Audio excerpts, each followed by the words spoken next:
Alright, so we actually started working on baiting this trap up already with some Swarm Commander.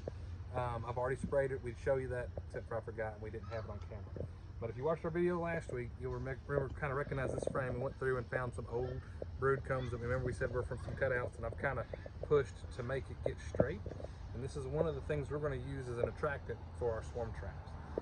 And you don't have to use as many kind of comb frames as I'm going to, but I have a few extras. Like you can see where some bees started this one, and then after they died out, the dirt daubers moved in and kind of built a nest. And the bees really won't ever use this spot again, and it's hard to get that off, but they'll finish drawing this other side out, so it's fine for swarm traps. I'm gonna throw that one in there too.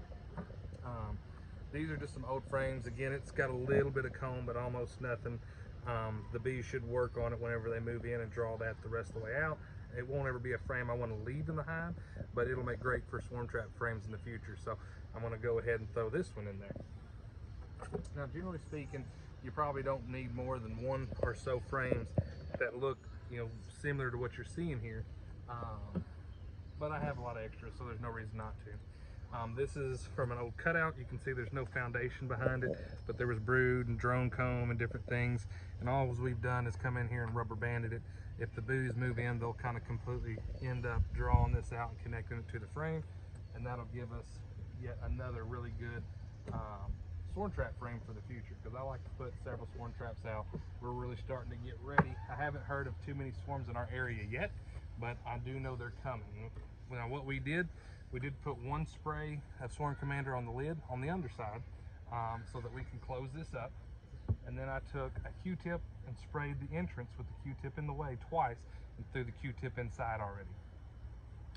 Then what we'll do is we'll just take, now that we've got our lid kind of situated down here, we'll just kind of take our screw and we will screw that side in, and then we'll screw this side in.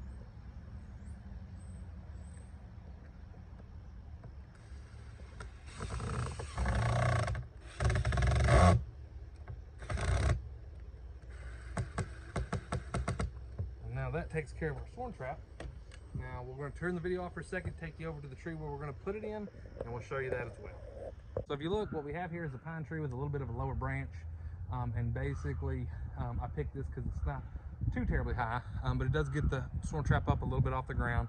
We do know that as you go up a certain extent, according to some of the research that I've read on swarms, that you do have a higher chance for swarms, but generally speaking, I don't really go too much higher than this unless it's in something like a deer stand where I have an easy way to get up.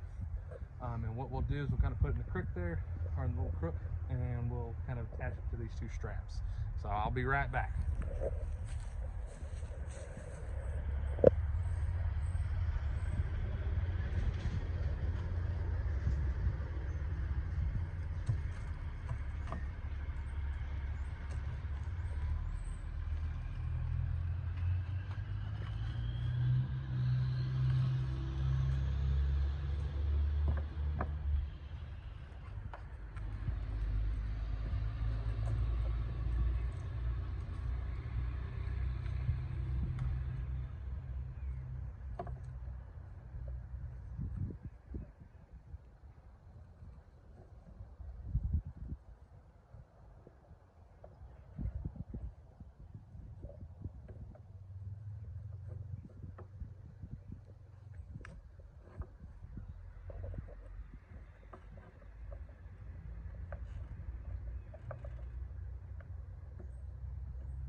Okay, So you'll see I actually left it on a little bit of an angle. I think that's a good thing.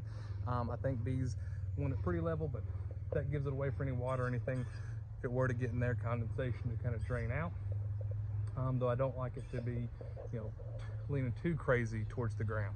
Okay, and we've got two straps. If you notice, I did one that goes completely around the tree, then I have one that comes over that branch and then underneath this branch, so it makes it almost impossible really between both of these straps for that to fall out.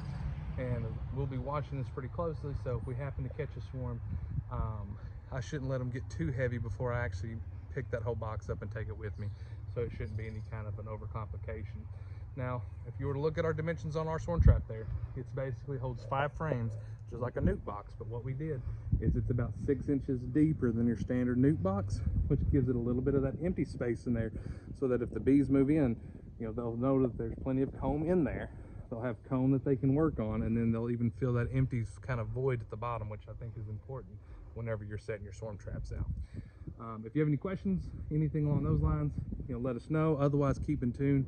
I feel like for our area, swarm season doesn't really start kicking it in until about April, maybe even May. But we typically will catch swarms all the way through June and July.